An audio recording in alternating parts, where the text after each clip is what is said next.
بسم اللہ الرحمن الرحیم. اچھا جی، ایک اردو کا محاورہ، لاتوں کے بھوت باتوں سے نہیں مانتے، یا ایک اور ملتا جلتا، عقل مند کو اشارہ اور بے وقوف کو پھٹکارا. عقل مند کو اشارہ ہی کافی ہے، اور بے وقوف کو پھٹکارا یعنی کہ اس کو آپ ڈانٹیں. انگریزی کا اس کا محاورہ ہے a nod to a wise and rod to the otherwise، یعنی کہ ناڈ ٹو دا وائز، جو عقل مند ہے اس کے لیے ناڈ ہی کافی ہے، سارا لانے کافی ہے، اس کو سمجھ آ جائے گی. اور جو ادر وائز ہے، یہ دیکھیں جو عقل مند نہیں ہے اس کے لیے راڈ، اس کے لیے ڈنڈا چاہیے. تو میں اکثر کہا تھا، وہ ایک لفظ ہوتا تھا ہمارے بچپن میں، ہم کہانیوں کے پڑھتے تھے، ونس اپون اے ٹائم، ایک دفعہ کا ذکر ہے. تو اب اکثر کہا مجھے لگتا ہے کہ یہ جو ورڈ ہے نا، ایک دفعہ کا ذکر ہے، تو اب میری ہر بات میں مجھے یہ کہنا چاہیے کہ ایک دفعہ کا ذکر ہے، کیسے ہوا کرتا تھا. تو یہ اسی وقت کا ذکر بتا رہا ہوں کہ جب ایک دفعہ کا ذکر ہے کہ ایسا ہوتا تھا. لوگ ایسے ہوتے تھے، یعنی کہ ہم اگر والد صاحب سے کوئی 2-3 دفعہ بات پوچھتے تھے یا ہم اگنور کر دیتے تھے کوئی بات. بس ایک دم یاد مہمان آئے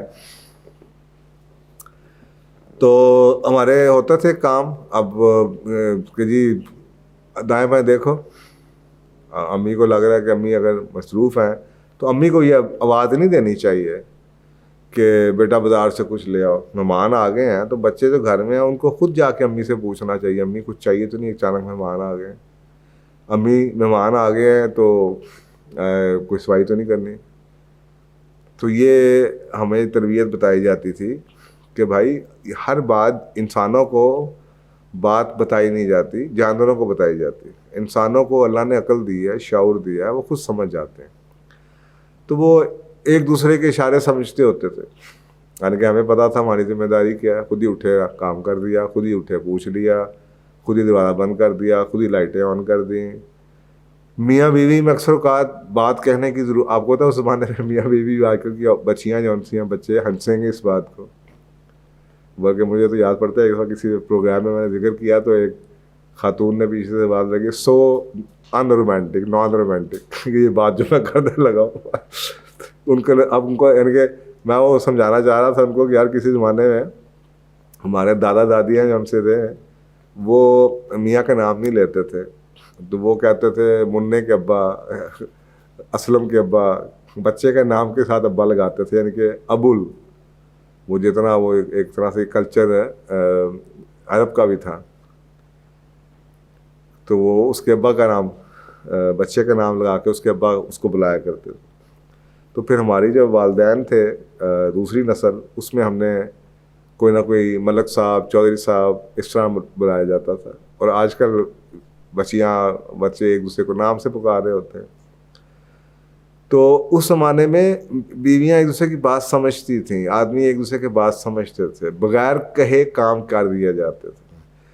آدمی بیٹھ کے لیکچر نہیں دیتے تھے، عورتیں بیٹھ کے ان کو کچھ بتانا نہیں پڑتا تھا. وہ اتنی وائز ہوتی تھیں، ان کو پتہ ہوتا تھا کہ بیٹا جس گھر میں جانا ہے آپ نے اس گھر کا ماحول دیکھنا ہے. جتنے بجے وہ اٹھتے ہیں آپ نے بھی اٹھنا شروع کر دینا، جیسے وہ کھاتے ہیں آپ نے بھی اسی حساب سے کھانا شروع کر دینا، یا اسی حساب سے پکانا شروع کر دینا. اگر وہ تیز مرچیں کھاتے ہیں تو تیز ڈال دیں پکاتے ہوئے.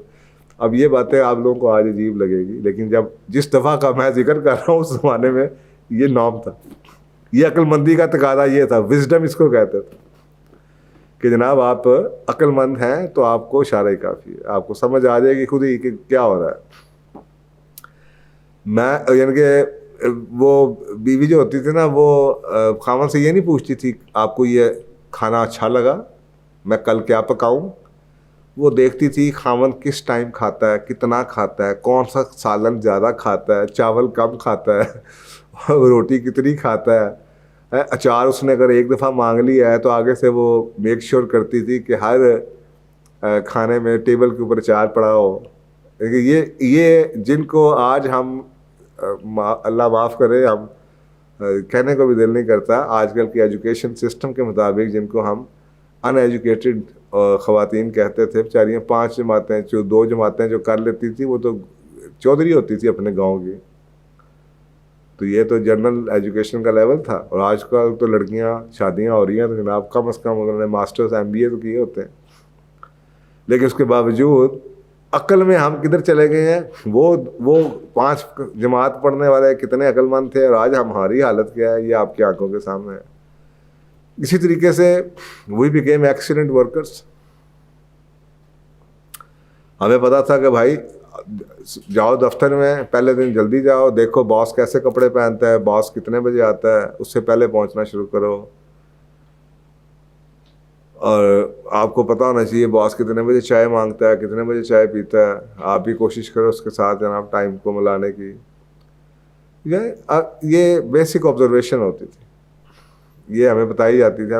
ہمیں یہ بھی نہیں یاد پڑتا کہ ہم نے کبھی اس کے اوپر لیکچر سنے تھے. ایسی ڈائننگ ٹیبل کے اوپر جسے آپ ٹیبل ٹاک کہتے ہیں کبھی ہوگی, لیکن یہ ہم نے اپنی آنکھوں کے سامنے ہوتے ہوئے دیکھا ہے کہ اتنی ذمہ داری کا احساس تھا ہماری نسل میں اور ہمارے آگے پیچھے گھروں میں.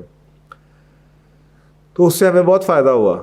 میں مثلا جب امریکہ گیا ڈومینوز پیزا میں نے کام کیا, تو اسٹور کے اوپننگ ٹائمز اور کلوزنگ ٹائم ہوتے ہیں. تو اکثر اوقات وہ لوگ اوائڈ کرتے ہیں, وہ شفٹ ایسے لگواتے ہیں کہ نہ کلوزنگ آتی ہو نہ اوپننگ آتی ہو, کیونکہ وہ بڑا ٹائم کا کام ہوتا ہے. یہ نہیں ہو سکتا کہ ابھی اسٹور کھلا نہ ہو یا پوری طریقے سے آپ کا کچن آپریٹو نہ ہوا اور ٹیلی فون کالز آنی شروع ہو جائیں آرڈر کی. تو وہ میں بڑی شوق سے بلکہ اسپیشلی مجھے وہ ڈیوٹی دی جاتی تھی کہ یار اوپننگ اور کلوزنگ تو نے کرنی ہے. بعض ایسا ہوتا تھا کہ میں ویکینڈ کے اوپر 12 گھنٹے اوپننگ سے کلوزنگ تک کام کر رہا ہوتا تھا. میرے ساتھ اتنے لوگ خوش ہوتے تھے کیونکہ مجھے ذمہ داری کا احساس, مجھے کچھ کہنے کی ضرورت نہیں ہوتی. تو یہ چیزیں ہمیں اتنی ہیلپ کی کہ آپ امیجن نہیں کر سکتے. وہ جو اتنا کچھ مجھے ڈومینوز سے ملا وہ اسی وجہ سے ملا کہ ہمیں اس چیز کا احساس تھا. تو یہ ہوتا ہے, یہ آج کل کو اکثر میں یہ جملہ سنتا ہوں جو آپ نے کہا ہی نہیں, اور کہہ بھی دیں تو ہر دفعہ کہنا پڑتا, ایک دفعہ نہیں 10 دفعہ, ہر دفعہ کہیں گے آپ بیٹا کچن لگا دو, بیٹا برتن صاف کر دو, بیٹا کرسی صحیح کر دو, بیٹا یہ نہ کرو, بیٹا جوتا ادھر نہ رکھو. لیکن آپ کو پتا ہے باپ نے وہاں پہ جوتا نہیں رکھا, تو جو آ رہے ہیں ان کو سمجھ ہونی چاہیے. ہمیں یہاں تک بتایا جاتا تھا بیٹا کبھی واش روم میں کسی کے مہمان بن کے کسی کے گھر میں جاؤ, اول تو گھر سے ہو کے جاؤ. اگر تمہیں واش روم میں جانا پڑ جائے تو پہلے جاتے سار اس کا گھر, اس کے واش روم کے اندر دیکھو ٹاول کس جگہ پڑا, صابن کیسے پڑا ہے. اس کے بعد یوز کرنے کے بعد میک شیور کہ واپس آتے ہوئے کمرہ اس کا واش روم ویسے کا ویسے چھوڑ کے آنا, خراب کر کے نہ آنا. اتنی ہماری وہ تربیت ہوتی تھی اس زمانے میں, جو ماں باپ کی طرف تربیت جسے کہتے ہیں, یہ تربیت ہے. تو یہ ہے جناب اس محاورے کا معنی کہ اب تو بدل گیا سب کچھ ہی. استادوں کی ہمیں پتہ ہوتا تھا کہ یہ استاد نمبر کس چیز پہ دیتا ہے. ہم نے کبھی استادوں پہ چیلنج نہیں کیا تھا کہ یہ جو استاد ہے یہ انگریزی لکھنے پہ زیادہ نمبر دیتا ہے یا اچھی لمبے سوال مانگتا ہے جواب, یا ڈیٹیل میں مانگتا ہے, یا یہ بڑے پریسائز اسپیسیفک مانگتا ہے. ہمیں ٹیچرس تو یہ عادت ہر جگہ, چاہے آپ کے پروفیشن میں, چاہے گھر میں, چاہے شادی میں, کہیں بھی آپ کو یہ کام دے گی. تو یہ ہے جناب وہ محاورہ, عقل مند کو اشارہ اور بے وقوف کو پھٹکارا, یا لاتوں کے بھوت باتوں سے نہیں مانتے, کہ جن کو باتوں کی سمجھ نہیں آتی, لاتیں انہیں کو ماری جاتی ہیں, انہیں کو ڈانٹا جاتا ہے. تو اول تو اگر ہم انسان ہیں تو ہمارے لیے ناڈ ہی کافی ہونی چاہیے, not to the voice and rod to the other voice. Thank you.